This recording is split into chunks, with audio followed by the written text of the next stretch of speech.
taking center stage now. Before we actually shift gears to the issue of DP reconciliation and Mao's fourth term and what it brings onto the political scene, we want to wrap this up. Honorable Balidde, how necessary is this debate on ultimatums? It is extremely necessary. You know, also there are things that we can debate. Some of us have had some kind of pedigree of politics, right from the days of Makerere.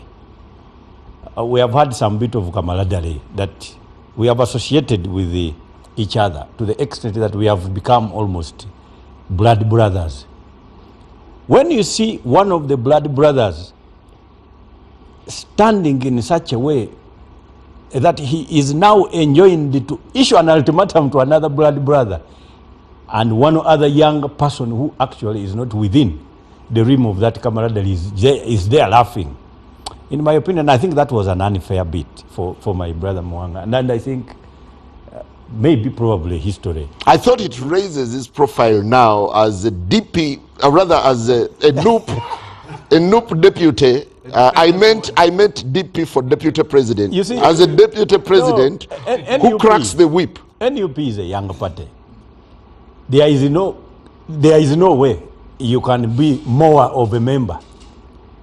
Your membership cannot date back beyond when it had not been formed. So you can't be more of a member than anything else. Yes. Many parties in Uganda, when NRM was forming,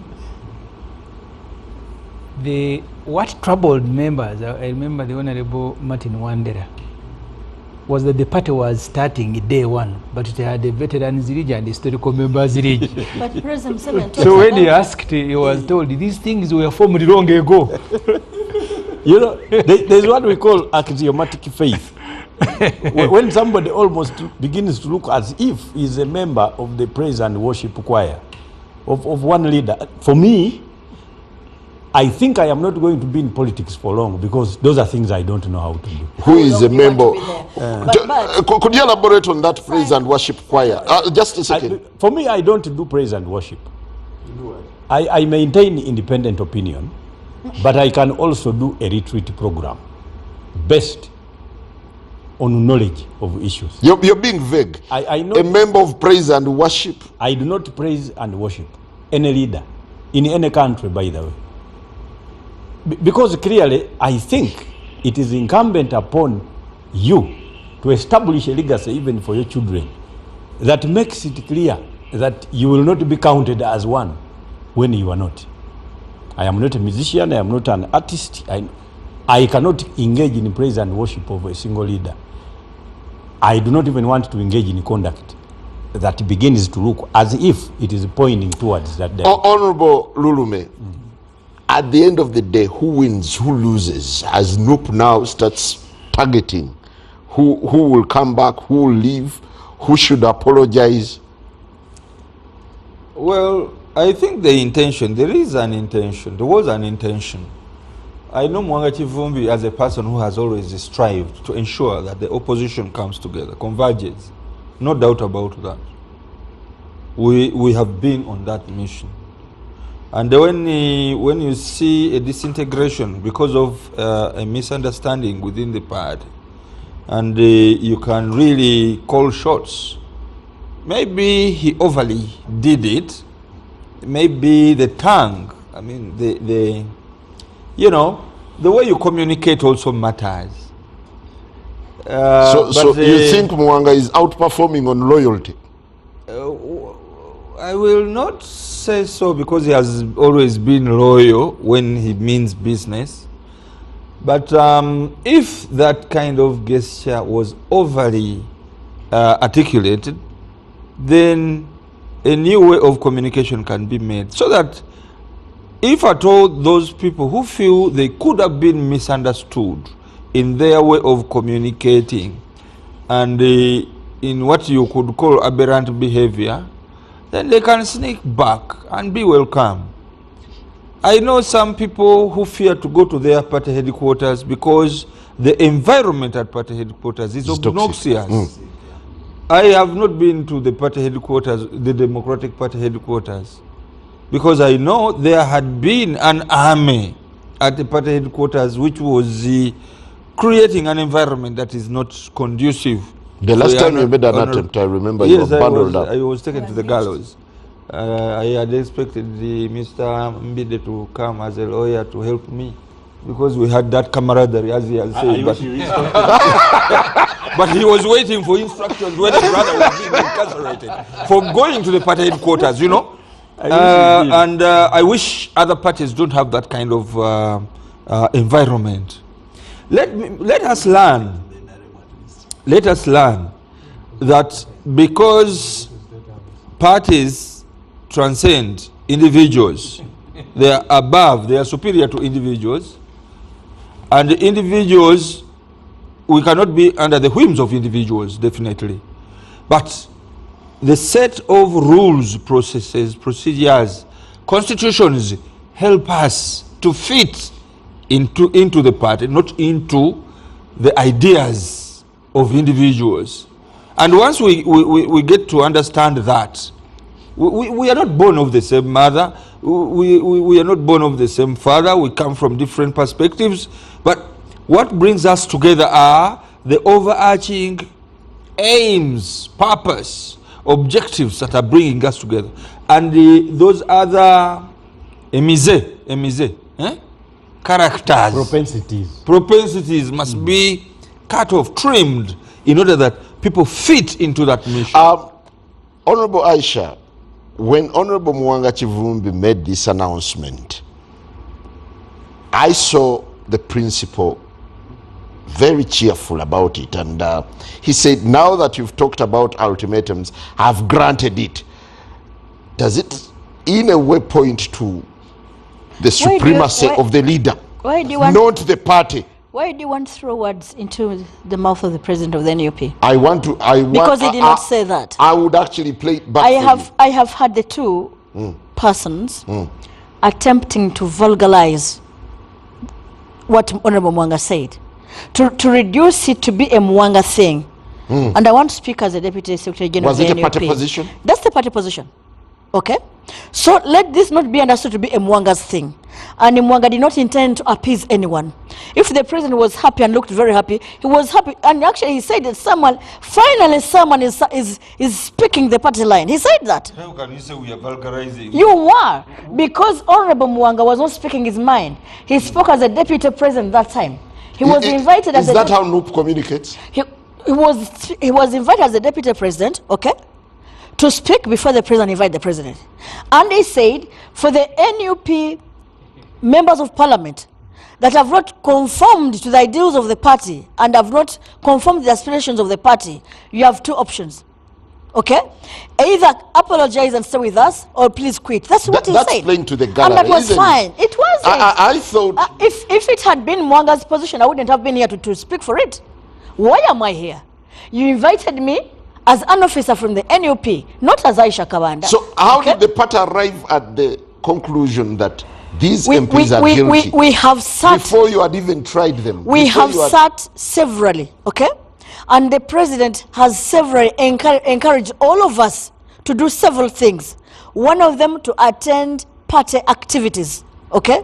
One of the big problems that some of those people have is that actually, you know, like he was saying, Honorable Balidde was saying, that we have shortly we are inviting Mpuga to return, yet we even filled his position. Okay, when someone throws in the towel, doesn't do what is expected of him, what do? You leave the office vacant, and the party suffers. Okay, and the party suffers. By inviting him back when he has already divorced. Okay. We are giving them an opportunity. When we are choosing us for not giving them the opportunity to fair hearing. Now we give them opportunity to come back and we hear from each other. And you are now again blaming us for that. Apologize. You're asking them to apologize. Whatever You're not extending an olive branch to them. We are. For talks. We are. Because they are guilty. Whatever they have done, okay, whatever they have done, they have gone against the aspirations of the party.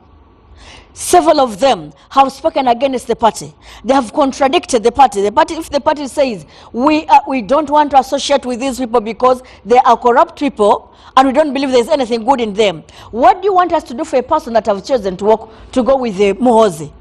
who is the one that is incarcerating many of our people? What do you want us to do?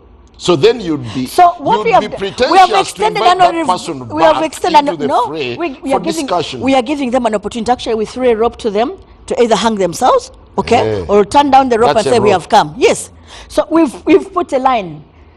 Cross the line and come back to us or stay there. It's up to them to stay wherever they went or come back. Honorable And it's not too late. as a senior politician, So it is not what a, would it's be not the a Mwanga cost of statement. returning for these politicians? Even before I go to that, if I was the Secretary General of that party, I would have advised that against that approach.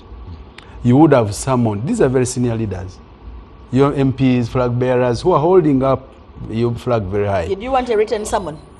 Well, I'm just saying, if I was, I don't know if you did. Yes, if I was we the did our Secretary own General, mechanism in the party. this matter is in the public domain simply because of the way you offloaded it from your party structures and decided to throw it to a public discussion. If you had wanted to reconcile and discuss all those things, you would have summoned these people. Do you know, Wait a Honorable minute. just one second. I'm just giving what I Yes. would have done if I no, were you. before you do you know that there's someone from your party who had a conflict at the party and chose to come to parliament to ban himself?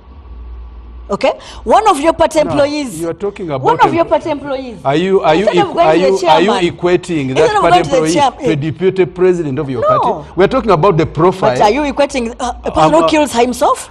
My That sister, means all we are talking space was about closed in the the profile of the leaders you are calling on public gallery to come and have an ultimatum and leave or go. I'm saying there's nothing to if learn it was, from the NRM. That's what I'm saying. well, even administratively, if you have Nothing a to senior learn manager from in your the company NRM. and you want to ridicule that person, you summon them, but you don't call a gallery and throw the public debate in. And that's why the public is already blaming you. Where we are not even doing well, at least this time around they said, at least President Museveni has been handling conflicts internally well. He has these generals. Now, if you had people who are armed like the people we have, and you mishandle them like that, this country would be in chaos. So we are saying there's lessons to pick.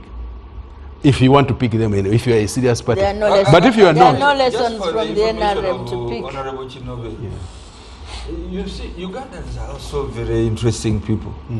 You people, the scandal about the iron sheets was the worst of the kind I have ever heard about. Industrial scale. Gross. But do you know that these people diffused that scandal? because And the we cho- have swept it under the carpet as who if it are never these happened. people? I mean, you Ugandans. You inclusive. but the Inclusive. whole thing is all about how you handle your cadres, your fighters, your soldiers if you have a destination. So- if you start fighting along the way, definitely. I used to share with my friend here one time we were talking about we as soldiers, if you are taking on an enemy, you always need to leave an escape route. The moment you encircle an enemy, the way you encircle these people, you go to their constituencies, blast them everywhere and so on, you've not left an escape route. And this dismantles your party too. It sends very bad signals, even to those who still work with you.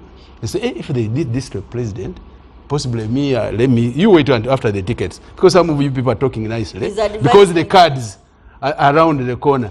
After the cards, you're even going to have a bigger storm than what we're talking about in your party. Honorable Semuju, as we shift from this topic, Honorable is praising him for covering up so much the iron sheet scandal. Honorable Semuju, Honorable Aisha, can I have decorum on the show? Honorable Semuju, you would credit Nook for introducing new politics in many fronts.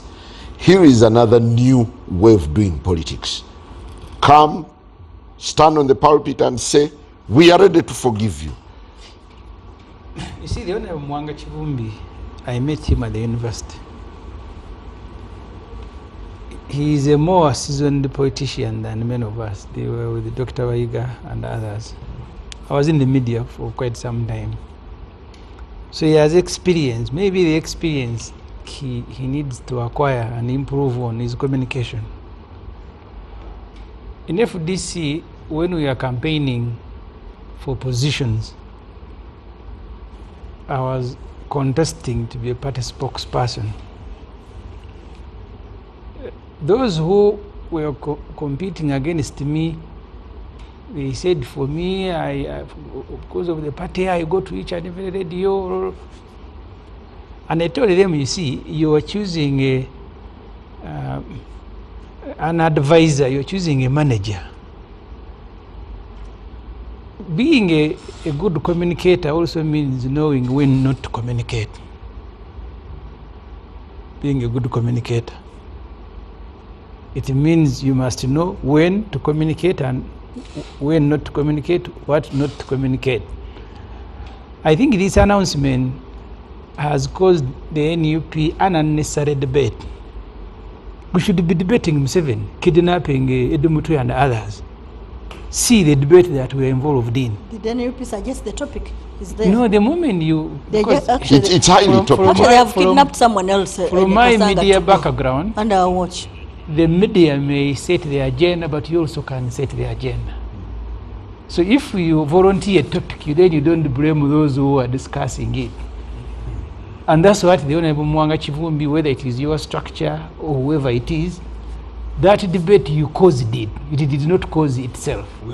And I am now giving you advice, at least as someone who has worked in the media for quite some time. That advice I gave to the FDC, you may ask what happened to you. It's a positive debate. It's a good one. The discussion of internal democracy in parties, I think it's a discussion that should go on. Because as I said earlier, a party that wants to manage the country will manage all of us, including those who believe and don't believe in it. So the standards that you set, yes, because they are standards that have been set by the Constitution, by the Political Parties and Organizations Act. Those ones are supposed to be enforced on everybody who is a party in Uganda and is seeking you're seeking to run the country, manage the country. And they should concern you and concern everybody. Jano Muntu in FDC, he used to tell us that you guys, you cannot give what you don't have. He says, if you have no internal democracy, don't pretend you're going to give the country democracy. And I remember the first time I interviewed him, I was working at Monta when he was contesting against Dr. Besigye. He had zero chance. And he told me, I'm not contesting because I want to win. But there must be a culture established, nurtured, that there is competition in the party. Besigye is a giant, but he must be subjected to a democratic process to continue being a giant. So we can learn from each other. So are NUP's internal credentials now on a test? The trouble we have is that political parties in Uganda do not have enough capacity to hire experts, to hire all of us combined. So we will learn as we make these mistakes. Thank you. And I don't want to fault anyone. I have interacted with Honorable Mwanga since that communication we have shared, because we remain brothers, the point the Honorable Mbide made, whether we are in different parties or not. When we have issues where we are, we always meet and say this one. And in my interaction with him, he actually said that should have been an internal meeting, but it ended up being public. So his address, in his view, was that that address was to party members in particular. So we are now trying to manage. No. I think eventually the address became public. So that's why the public is discussing it. But he tells me the spirit in which he gave that address was the spirit of internal. I want us to move away from this. So there is, like Honorable Semuju has hinted, one of the subjects that would perhaps be talking or discussing would be abductions. Just this evening, Yeah, Kasangat. the CDF came out with a thread of comments about the kidnap of Edumutwe, and he has just released a picture of a clean-shaven Edumutwe under his custody. He has confirmed that Edumutwe is under his custody. He says he's learning Runyankore, and next he will castrate him. Maybe that's undesirable, but there are quite a number of things that we ought to get to the bottom as we head to 2026. DP now comes into the picture. Honorable Mukasambide has made amends with Honorable Norbert Mao. So what? Mbide, what was your point of departure with Mao? My point of departure was buttressed in the cooperation agreement that was signed between first the Honorable Mao and the Secretary General, and it was later on ratified by the party. So it became now a party agreement. Clearly, when you looked at that agreement, it was a solution to some of the problems that we have. Which remains? Were it implemented. And part of what it was presupposing was the establishment of a platform capable of taking Uganda back to respect for fundamental human rights. A possibility of exercising a peaceful transition for Uganda. Museveni ruled that out. One of the parties dismissed it.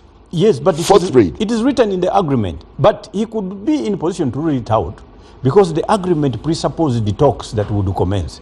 So he signed an agreement which was the basis of the future talks that were to be held, which were never held. So he would dismiss it because in his opinion, it sounded as if he's about to go. Where at the subconscious level of his brain, that is something he never wants to hear. So, but he had signed an agreement. All the propositions... And it remains confidential, doesn't it? It is no longer confidential because we have already published it, we have taken it to court, everybody now has it. Ideally, it ought to have remained confidential until discussed. Because clearly that becomes now a classified document. Right. But because of the manner in which we all moved in the DP, some members went to court against it. They did not have the appropriate one, so we annexed the substantive one, which is now a public document as we speak. So, that agreement came with its own problems. Because the kind of politics we have in Uganda is in such a way that there must be a blockade, there must be a Chinese wall between the opposition and the ruling government. To the extent that if you are cited as if you are about even to make a phone call to State House, then you must explain. In fact, you are guilty. So you must now come and begin to serve a sentence that is preferable. We thought that probably that agreement, in fact, were it implemented, Uganda would have faced some bit of a change. We would not have now circumstances where persons are being abducted by makeshift security agencies. And in fact, the Haitians would call them the Tonton Machutes, or the Gestapos of Germany.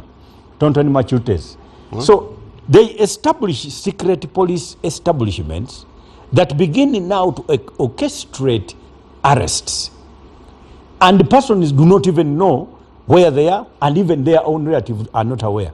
So we thought that probably the country, now that we think it is getting there, this agreement would establish sanity. It had established that sittings would be held in a year. 4 public dialogues and the substantive sittings between the principals. And that we would now have amendments of electoral laws that would establish a system of elections where a candidate does not appoint persons that are going to announce election results. Because in Uganda, that's what it is. That's not how it is in Namibia. That's not how it is in South Africa. It's not like that in Mozambique. So we can have elections that are believable. Now that it was not respected, and instead, the agreement now became a problem. We discovered that the President of the Republic of Uganda used that agreement as a clog instead. Now to obliterate almost the identity of the Democratic Party. That he is only using it by chickenry as a mechanism of having a limb in every political party, to the extent that from the DP he just picked the engine. And I said it here. So that disagreement ensued, and it culminated into a decision of the national... I thought from the onset in the agreement, Mao's position had already been catered for. That there would be 4 slots in cabinet. The public usually jumps to slots, but slots were not part of the agreement as a matter of implementation. They were just there as tools of implementation. In fact, we had that one. The appointment was made for purposes that then he would be a protagonist in amending rules and, amending the constitution to establish the amendments that we needed. It was not like somebody wants a job and is appointed. So essentially, why did this is what happened. because we cited that this was not respected. The President of the Republic of Uganda did not respect it. We said there must be now procedure for termination.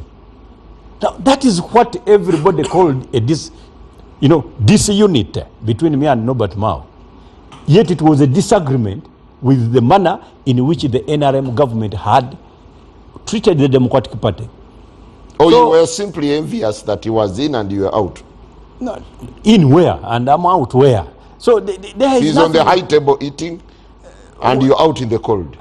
God has given me a fair share of this economy. I think if the invited person is that are complainants, I wouldn't show up. And this has been from a very long period of time.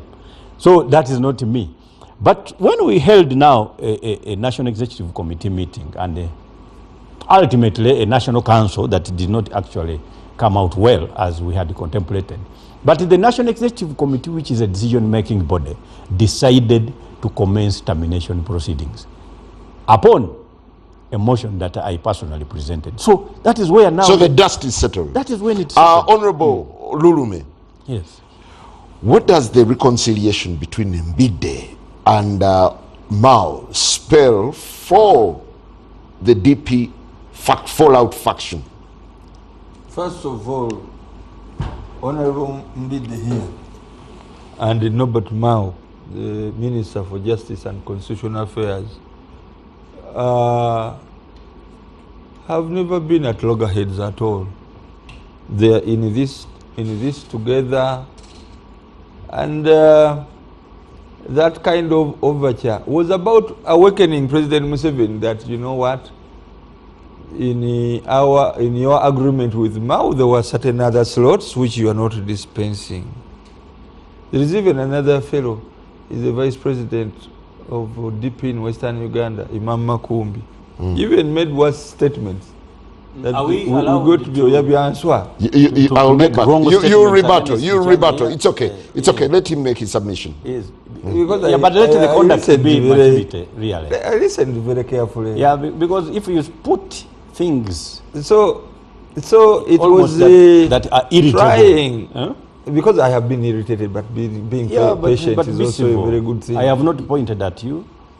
If you choose to mudslinging me, obviously when I am here, I think action and reaction are equal and opposite.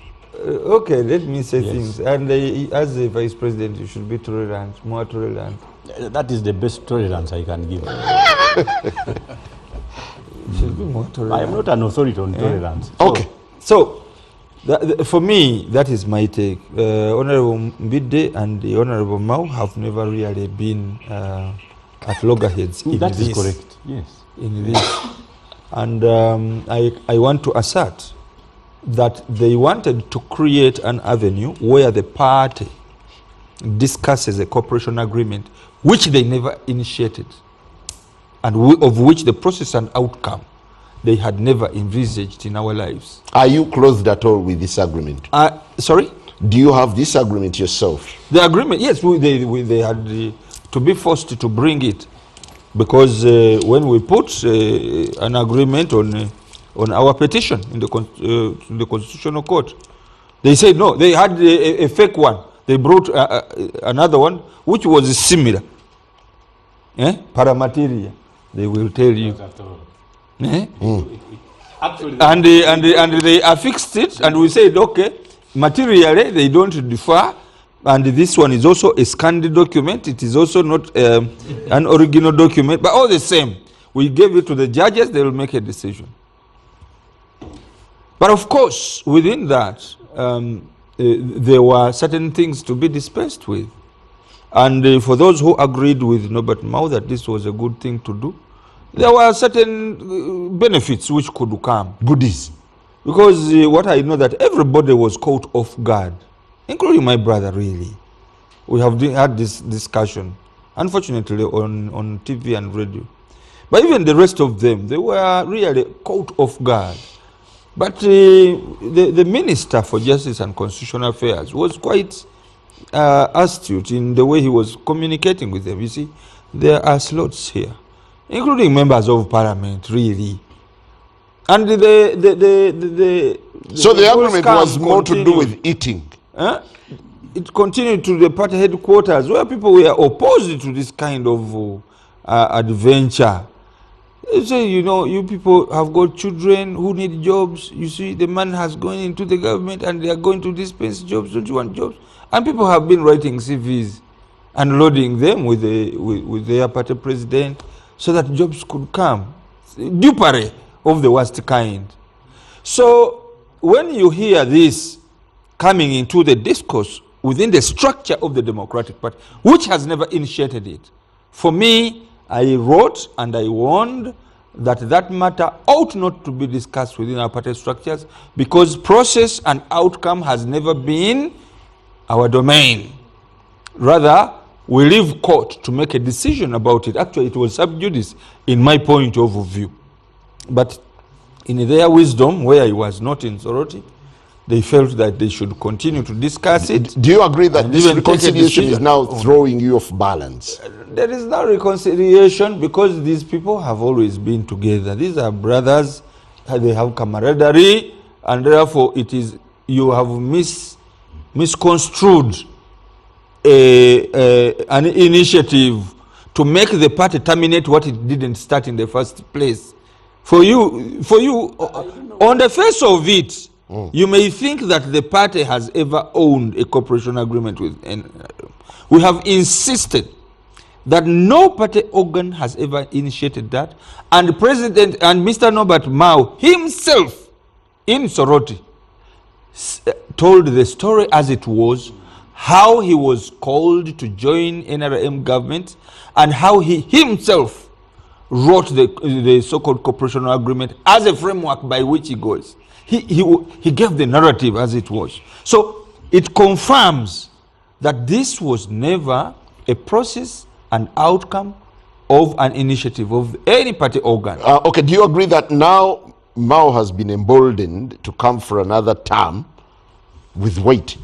I will ask my brother here, who is a senior counsel, whether a man who took an oath of minister, you see, it is a very serious oath of the minister, and you are bound by collective responsibility of cabinet, because even if it says that, you know, we are going to ban parties, you are not supposed to say no, because you are bound by collective responsibility. You may say that you have never crossed into another party, but de facto, you have crossed the line. Did you support Mao for a fourth term? Of course I am going to campaign for him. Hey. There are things that people do not seem to know. There is a complete difference between one being an ex-officio minister, an ex-officio member of parliament, and accordingly minister in the government of the Republic of Uganda, and a member of a political party. Evidence of either of the two requires a party card. Yeah, but you're bound by collective responsibility. Collective responsibility is at a level of cabinet. And when you look at that agreement, it was succinct that he is allowed to enjoy vending party opinion until such a time when collective responsibility is guaranteed. And that does not actually injure any member of the Democratic Party, except if you were a minister. It is not true that members of DP are ministers. So I think when you are trying to look at the law, and I had the kind of enigma that members of parliament of the DP were trying to foster on the floor of the House. You are guided by rules. You are guided, and the rules of parliament are very clear and succinct on what you do. You have a party whip who tells you where to go. The minister does not tell you. Thank you. Then in number two, there is a difference between opposition and rebellion. And these are things where at the subconscious level of the brain is of some of our people. You say, when we are conducting elections, that why don't we do like Kenya? Now, that is how Kenya did. If government respected the propositions in the agreement, we would have established a new Kenya in the next election. Thank you. Honorable Aisha, what's your take on the drama now unfolding within the DP? I don't know. Let me give Honorable Balidde a benefit of doubt that they actually thought they would be able to achieve something from the cooperation just to give him the benefit of doubt. Fortunately, President Museveni has been here for some time. And there are many people that opposed him that have actually sat with him and probably came into an agreement. I don't know, he's yet to tell me, and I think he's a good student of history, better than myself. He's yet to tell me which persons in the history of Uganda that sat with President Museveni and agreed of a particular thing to the interest of people. The history of this country shows that many people that have opposed President Museveni, that have attempted to sit with him and come to an agreement, they have only been able to make personal gains. Many groups, when you talk about the Moses Ali groups, when you talk about the groups in Teso, many people that have opposed President Museveni and have actually agreed with him, they've only been able to gain to the extent of themselves, the persons, not into the interest of the country. And I know that the two, Honorable Mau and Honorable Norbert, they, for some time, rather than Honorable Balidde, they were not fighting for themselves. They were not in the struggle for themselves. Then the struggle for the good cause of this country. I don't know what they thought they would have achieved from President Museveni. I remember when Honorable Mau came out to speak to the media after the whole thing had come out. He said, "Now I'm going to fight for these boys. The boys that were imprisoned. I'm going to make sure in a few days they're going to be released." And if I may ask, what did he achieve as a person? Was Mau able, at least to achieve that would be the minimum, political prisoners, people that had been imprisoned over almost nothing. There are many boys that were taken to cells on the eve of the swearing in of President Museveni, just because the president, his people thought that these were going to be antagonistic. And up to now, by the way, some of them are still there. And a few of them that came out, they had to forego their most important right, the right of at least pleading at one time that they had never been committed. Yes. Okay. One of them actually recently went back to prison to visit a colleague that stayed back, and he was stopped from entering. Said, "No, you are an ex-convict. You cannot access this prison until 6 months lapse." So when the poor boys actually agreed to come out, they did not know what they were agreeing to, that they were going to lose some of the most important things to them. Okay. So did Balidde, Honorable Balidde and Honorable Mau, in their heart of hearts, think that they are going to make President Museveni lose an inch of his power? Did they think so? We are not alone. There are even people who think that he's going to organize an election and they win it. We are not alone. No. Okay. But for us, we know, I know where you are pushing us. We'll take for us, we know. No. For us, we know. We are all